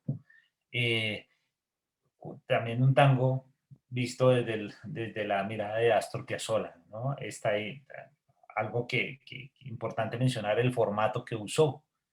En esa época ya tenía el quinteto, entonces con su quinteto ampliado, es lo primero que cuando amplía el quinteto, como lo hizo con el noneto, es pensar, le agrega un cuarteto de cuerdas, pero ya hay un violín, le agrega otro violín, viola y cello, ahí va creciendo, le agrega un viento, le agrega la flauta, percusión, xilófono, percusión digamos ahí sinfónica y batería. Son 11 músicos y lo que suena es impresionante. Dentro de los números, dentro de los distintos eh, piezas que hay unas obras más tangueras, más hacia el lado del tango, como de la interpretación, como, bueno, como el Fuga y Misterio, ¿dónde está el tango ahí? En cómo articula Astor Piazzolla, cuando el violín tiene el solo, cómo frasea el violín, una cosa es que lo toque el violinista que lo toca en este caso, Pablo Agri, y después escucharlo a un violinista clásico va a sonar muy bien, toda la partitura está bien escrita, pero bueno, ¿qué le falta? Le falta tango, tango que le pusieron estos intérpretes en su versión original. Entonces, ahora que estamos hablando es siempre de esto, cuando se vaya a tocar o se vaya a reinterpretar, es buscar las raíces, cómo volvemos esto tango, no son, y la cuestión es que la partitura no lo dice. Entonces, eh, entre más intérpretes hayan de tango en esas 11 personas, digamos, va a ser más fiel la interpretación a como la pensó Astor Piazzolla. Yo fui muy feliz tocándola, tuve que estudiar mucho, tiene partes, bueno, complejas para el bandoneón, pero es una música de verdad que se disfruta mucho. La letra compleja de Horacio Ferrer, pero bueno, de eso se trata también las grandes obras también, Sí. o las grandes películas, o las grandes obras de arte. A las segunda, tercera o quinta vez uno las va entendiendo y las va apreciando. O no, simplemente de eso se trata también todo esto, Gonzalo. Muchas veces nos preocupamos por encasillar, o por esto es o no es, simplemente o nos gusta o no nos gusta, o Piazzolla, bueno, o yo muchas veces que entro en, bueno, no sé si en discusiones, hay gente, hoy día, músicos argentinos dicen, no, Piazzolla no es tango, y bueno, que es horrible, y bueno, no diga que es horrible porque, pues no, Horrible. no lo escuche, no lo escuche. Ya. No lo escucho. O pasa con la ópera también. Habrá gente que no le gusta la ópera y por ejemplo, es el género que seguramente tú más admiras e interpretas, pero bueno, no lo escuche. Pues habrá mucha, pues dentro de la música hay mucho para escuchar, dentro de la buena música, bueno, dentro de los compositores bueno, clásicos, barrocos, bueno, de todas las épocas, las músicas populares de hoy. Entonces, eh, lo que tú decías, eso es para llegar a ese resumen, es una historia de la ciudad de Buenos Aires contada y narrada por dos genios, bueno, argentino y uruguayo, Horacio Ferrer, que dio, bueno, la humanidad ahí para que la podamos disfrutar. Pero de todas maneras, ya para, como digo, para ir terminando, el concepto de María de Buenos Aires, tú hablas de Buenos Aires, que eso también fue otro punto de diálogo o de discusión. ¿Hace mención al tango o a Buenos Aires? Porque creo que la mujer de Piazzolla decía, no, María de Buenos Aires habla de Buenos Aires, de Santa María del Buen Aire, que es que se llama inicialmente Buenos Aires, y habla de eso, no es del tango. ¿Habla del tango o de Buenos Aires? Eh, yo te lo comenté ahora, yo siento lo siento como una analogía a ambos, no son independientes, la ciudad y la música. Piazzolla lo decía, mi música es la Buenos Aires de hoy, mi música representa algo, mi música es la Buenos Aires, es el color de una ciudad. Si pasan imágenes de Buenos Aires, la música que suena es Astor Piazzolla, lo decía muy seguro. No es la Buenos Aires de comienzos de 1900, es la Buenos Aires actual. Cuando él lo decía, bueno, cuando lo decían en los 70, en los 80, bueno, esta ópera es del 67, 68, creo. Entonces, desligarlas es muy difícil, desligar la música del lugar geográfico, volviendo a lo que yo dije al comienzo del aporte de Piazzolla, de ese aporte nacionalista. Entonces, yo creo que terminarán siendo la misma cosa. Bueno, entonces, No, ¿qué podemos no decir? quiero desligar la ciudad de la música. Claro, o sea que podemos decir Buenos Aires es tango y el tango es Buenos Aires, ¿no? Es decir, son palabras sinónimas, ¿no es cierto? Claro, y algo también muy importante para mencionar, bueno, casi que el tango se relaciona con el punto geográfico específico con Buenos Aires, se habla mucho del Río de la Plata, porque se entra también a Uruguay, pero el imaginario que hay sobre la Argentina, fuera de la Argentina, de la música argentina, ¿cuál es? El tango. Pero cuando hablamos de Argentina, el tango es de Buenos Aires y Argentina es muchísimo más grande que Buenos Aires. En la Argentina, incluso lo que más se escucha no es el tango, se escucha mucho más el folclore. Las músicas, llaman ellos los que viven allá en Argentina, en Buenos Aires, que son los porteños, del interior. Así que los porteños, lo que no es Buenos Aires, lo demás es del interior. Entonces, también, por eso mismo es una música que remite a un lugar geográfico específico. Y ese lugar específico es Buenos Aires, donde pasa la historia de María, esta mujer que termina siendo Buenos Aires y el tango. Muy bien, bueno, dos últimas cosas ya para acabar, porque me quedaría hablando contigo, porque hay muchas cosas de qué hablar, de qué desmenuzar sobre este genio de la música y sobre su música y sobre todo lo que conlleva. Dos preguntas un poco al hilo, bueno, no al hilo, más fuera del tema de María Buenos Aires. Primero, los genios también son criticables. No sé si sean enmendables. Eh, no sé si a García Márquez habría que enmendarle algún párrafo o alguna frase o lo que fuera, ¿no? Sería muy osado tal vez. Pero ¿tú crees que a Piazzolla hay algo, eso ya es una cuestión personal, hay algo que tú digas, bueno, aquí esto no me encaja a mí aquí o no me gusta, o yo haría esto, haciendo un salto mortal tú como músico, que pudieses decir, pues aquí esto me suena diferente, de hacer un acorde distinto a lo que concibió Piazzolla, por ejemplo, decir, estar en un punto crítico al respecto de lo que está escrito? Mm, No, tan bueno. Ni siquiera es poniéndome, pues sí, bueno, es que es difícil quitarme el lado de fan de su música. Bueno, retomo tus palabras, hay cosas que me gustan más que otras, hay periodos que me gustan más, pero es una cuestión de gusto, pero ya entrar, lo que no me gusta lo haría de otra manera, No, no.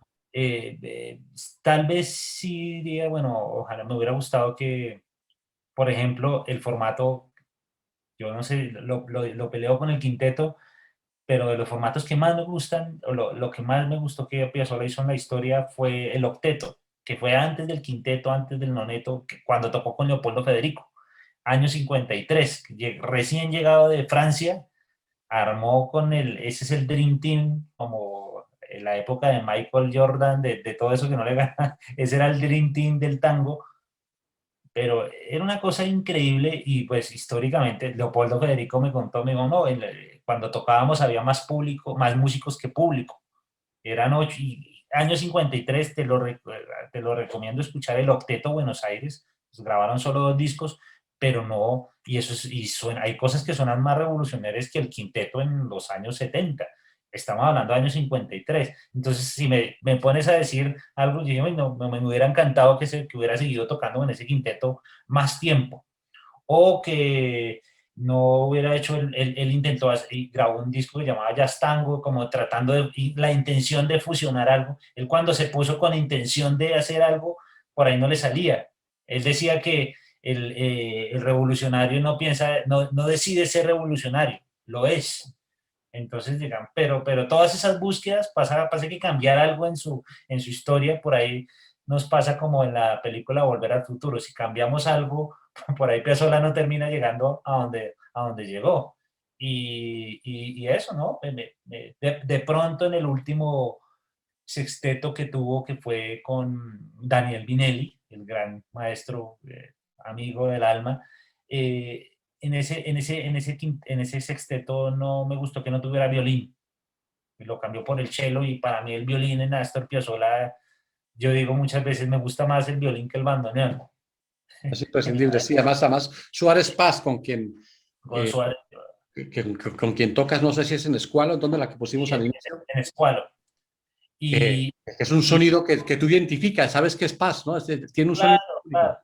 Pero eso, ¿no? Digamos, como no sé si se llamaría crítica, pero como desde un punto de fanático, digo, uy, lástima que no, y esto último que grabó me hubiera encantado que está con violín, pero, por ejemplo, yo hoy día escucho la música de Piazzolla y dije, no, esto rearreglar que esto no hay, eso es una perfección desde, bueno, desde el punto de vista de esa música. Se puede reversionar, se puede hacer otras cosas, pero bueno, lo de Piazzolla, además que tiene un estudio de él era un trabajador incansable, entonces toda su música, él mismo lo dice y muchos críticos de él, críticos musicales, dicen, no, todos decimos genio, pero él no tenía él no era como genio, era más trabajo que genialidad, Astor Piazzolla, y tremendo, y eso es otra lección que nos enseña, se puede, obviamente tiene que tener todas las condiciones que él tenía, pero Astor Piazzolla es 98% trabajo y el 2% de genialidad. Ese 2% es como un 100, diría yo, pero Piazzolla tiene mucho trabajo encima. Era una persona que le llegara la inspiración le llegaba la inspiración de 7 horas componiendo todos los días. Y alguien decía, no sé si era Picasso el que decía, cuando me llegue la inspiración, que me pille trabajando, ¿no? Que me encuentre Sí, trabajando. claro, y ese es Astor Piazzolla. Bueno, y ya para cerrar, hablando, cambiando ya un poco de tercios, haciendo un giro de 360 grados, hablando netamente de nuestra música colombiana, nuestro folclore, que a mí siempre me ha llamado poderosamente la atención algo. En Colombia hay músicos extraordinarios, tenemos compositores extraordinarios. Hoy por hoy hay jóvenes que vuelan en esos instrumentos que uno los ve y dices, uff, qué maravilla. ¿Por qué? La pregunta que yo me hago. ¿Por qué la música colombiana del folclore de Colombia no ha trascendido, por ejemplo, como el tango de Piazzolla, haciendo este parangón? ¿Qué nos falta para dar ese salto para que esta música se internacionalice? ¿Qué falta? ¿Un Piazzolla? Tal vez lo que estás haciendo tú con Teric Tucci. ¿Nos falta un Piazzolla en Colombia para que esto suceda? Gonzalo, esa pregunta me Yo la sé que hago. son muchos elementos, yo sé que es una pregunta compleja porque tiene que ver con la difusión, con el mercado, con intereses económicos, con un sinfín de cosas, ¿no? Pero ¿por qué yo que llevo, pues, yo no, ya no canto tanta música, no hago tanta música colombiana como antaño, me siguen cantando y me sigue gustando, pero siempre vi que éramos como los últimos de la fila, la música colombiana era los últimos de la fila, ¿no? Siempre otras músicas son las que han tenido preponderancia. Piazzolla haciendo este parangón sí logra que el tango al menos se diga, usted es un infame, usted es el asesino del tango, que cree esa controversia y saque la cabeza. ¿Qué pasa en Colombia en ese aspecto? Esa pregunta me lo he hecho mucho y se la he hecho a grandes amigos. Bueno, tú sabes que tengo relación con los músicos, con los grandes músicos colombianos, bueno, como Germán Darío Pérez, por ejemplo, con los hermanos Saboya, del trío Palos y Cuerdas, con el maestro Fernando León.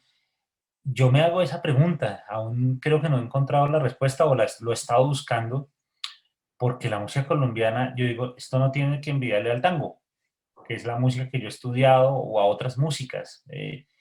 Yo digo, esto tiene dificultad, belleza, bueno, ya años atrás tiene buenas letras, digamos, para hablarlo desde la canción. Bueno, el tango no hay algo personal, no hay música que tenga mejores letras que el tango, poetas de tanto vuelo y tanto como el tango, pero llevándolo a lo instrumental, yo ya conclusiones mías puntuales, yo digo, de pronto pueda que sea el formato, que sean las sonoridades, ya si lo llevamos al mundo contemporáneo, bueno, ya Yo creo, y no. perdona que te interrumpa, Giovanni, yo creo, humildemente lo digo, no quiero aquí pontificar ni mucho menos, que el problema radica en la sonoridad. El problema radica en lo que tú acabas de mencionar, no es que la bandola no suene bonito, no es que el triple no suene bonito, sino que hay algo, no es que le falte, pero hay algo que no termina de tener esa gran eclosión. Y esa es la pregunta, ¿por qué? ¿Por qué no? No sé qué sucede, porque yo sé que como Fernando León, que hace unos arreglos que tiembla el misterio cuando los tocan, cuando él lo toca, cuando lo tocan todos estos músicos extraordinarios, que uno se sobrecoge. Siempre uso esa palabra porque me sobrecoge la música colombiana. Entonces, ahí es donde digo, ¿qué sucede? ¿Por qué no hay ese esa gran revolución, ¿no? Sí, estaba contándote, también tendrá que ver en estos momentos, bueno, antes puede que sea por eso y todo, pero bueno, hoy día no solo el tango, sino toda la música en general. Bueno, luchamos contra lo comercial, contra lo que se cree que es música y no es música, contra el entretenimiento. Estas músicas, ninguna de las, bueno, ni el tango, ni la música andina colombiana, ni bueno, muchas músicas tiene esa función, la puede tener, pero de otro sentido, no dentro de industria del entretenimiento que va de algo masivo. Entonces, digamos que hoy día también luchamos contra eso, contra el poder de la difusión, contra lo que se pueda difundir nuestras músicas, pero ya puntualmente hablando, yo digo, no tenemos que envidiarle nada. Puede ser formato, a mí me gustan los formatos, ahora yo me conseguí las grabaciones originales de Tucci en los años 30, eso suena exquisito, me gusta muchísimo. obviamente suenan años 30. Ahora lo llevamos al quinteto y le damos como una vuelta de rosca. Bueno, ahora suena distinto, pero no, yo no, a mi criterio, no siento que suena mejor, suena diferente, suena con otro aire, con otro color. Pueda que este color llegue más o pueda llegar a otros públicos. Es, digamos, como mi intención cuando estoy haciendo este tipo de trabajos. Pero no siento que nos haga falta desde lo musical, no nos hace falta. Ojalá nos podamos promover mucho más. Yo siempre lo digo, yo no me considero músico de, así como digo, soy músico de tango, no soy músico de la región andina colombiana. Estoy estudiándola, me apoyo de los grandes músicos de la región andina colombiana para hacer estos experimentos con el quinteto, porque yo también, mi pretensión no es fusionar, que está en boga la palabra fusión para que, digamos, el producto salga más a flote, pero yo no quiero fusionar el tango con el bambuco o con el pasillo. Yo quiero hacer un bambuco que suene a bambuco, pero con otra sonoridad. No es que agarro esta melodía del bambuco y le meto la articulación del tango o lo fraseo como lo frasearía un tanguero para cambiar el bambuco. No es mi Pero intención. Es que puede ser otro camino. Pues mi intención es tratar de hacer el bambuco como es el bambuco, pero con un bandoneón y con una guitarra eléctrica y sin tiple. Entonces, esta pregunta que me mandaste, yo me la hago también frecuentemente. ¿Por qué la música andina colombiana no tiene una relevancia, una fuerza? Bueno, como el tango, como las músicas populares del Brasil también, eh, que son también conocidas en todo el mundo. sí, porque México también, bueno, otras músicas que estamos ahí, ni siquiera un escalón abajo, una escalera abajo. Entonces, está bien bueno, dar la pelea, dar la lucha bueno, de mi quinteto es eso. Esta es la música que hay en mi país y ojalá que escuchando el quinteto lleguen también a otros formatos y a otras, y a la música como originalmente fue escrita. yo he comprobado, por ejemplo, que la música colombiana, el bambuco, yo he cantado bambucos aquí en España, en alguna reunión o lo que sea con la guitarra, y la gente se queda mirando y observa, me dice, pero alguien me dijo una vez, me dijo, pero ¿cómo puedes tocar una música alegre con letras tristes? O al revés, ¿no? Porque el bambuco tiene una cuestión que es eso, ¿no? Es muy alegre, pero a veces tiene letras como las de José A. Morales, por ejemplo, y tal, los bambucos, ¿no? Y la gente le llama la atención y le gusta porque le llama la atención el ritmo, las letras, las palabras de allí y tal. Yo digo, pero si esto podría salir. Entonces no sé no sé de qué depende, si dependa del propio gremio, dependa de qué exactamente, no sé cuál es el punto débil. Que, Además, un ritmo tan atravesado. por cierto, le puse a un amigo pianista, que no voy a decir el nombre por respeto, que es un gran amigo pianista, a tocar el Soy Colombiano. Claro, claro. Pero claro, no es colombiano. No se puede tocar el bambuco. Además que es una música, el tiempo fuerte es un silencio. Y a Arranca tres, un a tres. silencio a tres y está la discusión si es a tres, si es a tres, a seis octavos, que dependiendo la época, bueno, eso es todo. Tenemos mucho ahí por mucha tela por cortar. Te agradezco la invitación y bueno, por supuesto a todos los oyentes, a quienes nos dieron la invitación a escuchar María de Buenos Aires, a escuchar Piazzolla, por ahí los formatos que comenté, el octeto, y lo último que mencionamos, la música de nuestro país, una de las maneras más directas y efectivas que podemos hacer, así vayamos captando de a uno, de a unito oyente, va creciendo el público. Yo sé que la escuchan y les va a gustar.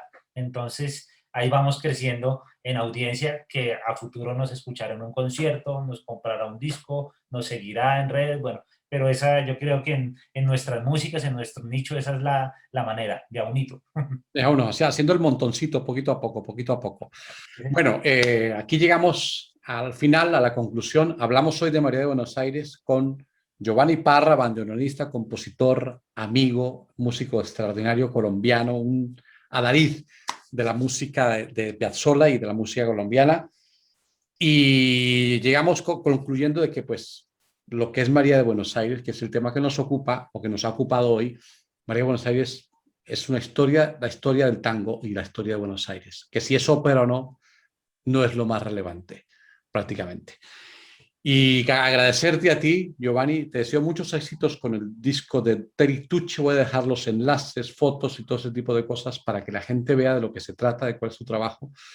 Él es el director de, recuerdo, del quinteto Leopoldo Federico. Leopoldo Federico, uno de los grandes músicos y bandoneonistas del siglo XX del tango en Argentina, el cual Giovanni fue discípulo y es amigo. Ya lo que quieras decir para concluir y nos vamos yendo.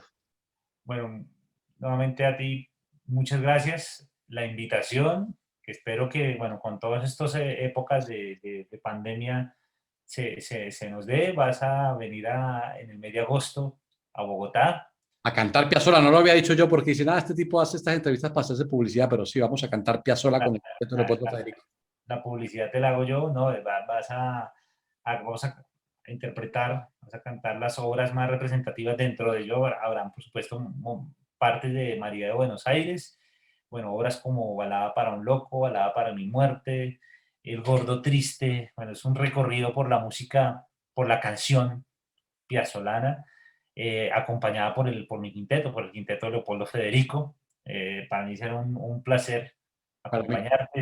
Estamos trabajando hacia distancia, pensando en arreglos y momento, pero vamos a llegar. Esperemos que haya bajado. Está la situación complicada, por supuesto.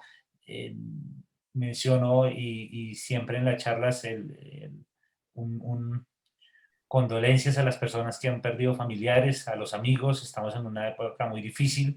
Yo siempre he estado muy sorprendido y agradecido con Dios, con la vida, por haber hecho un disco en plena pandemia. Pensar que tenemos un concierto en agosto, la verdad es un privilegio. Muy contento por ser artista, que bueno, a pesar de los momentos difíciles siempre ha estado la música. Entonces siempre me gusta dejar ese mensaje, y que la música, el arte que hacemos también, especialmente por los momentos sociales difíciles que siempre hemos vivido en Colombia, que ahora están agudos, que los artistas tengamos esta voz. Y parte de digamos, de estos resultados y de verlos materializados es un concierto como el que tendremos contigo, y el placer de acompañarte en agosto en el Teatro Mayor Julio Mario Santo Domingo. Pues las gracias te las retribuyo por a la N potencia y sobre todo los éxitos. Y gracias por hacer esta música maravillosa con tu quinteto, por darnos esos momentos de tanta alegría, tanto regocijo y sobre todo ver esos arreglos de Fernando León, que creo que es el músico number one de Colombia con referencia a la música colombiana. Sí. Muchas gracias, te mando un abrazo muy fuerte para ti, tu familia, cuídate, muchos éxitos. Y a ustedes, amigos, gracias por estar conectados a este canal que se llama Ópera al Aire y haber visto esta entrevista con Giovanni Parra, bandoneonista y arreglista y bueno, un sinfín de cosas como músico. Gracias, nos vemos próximamente en una nueva charla en Ópera al Aire. Chao.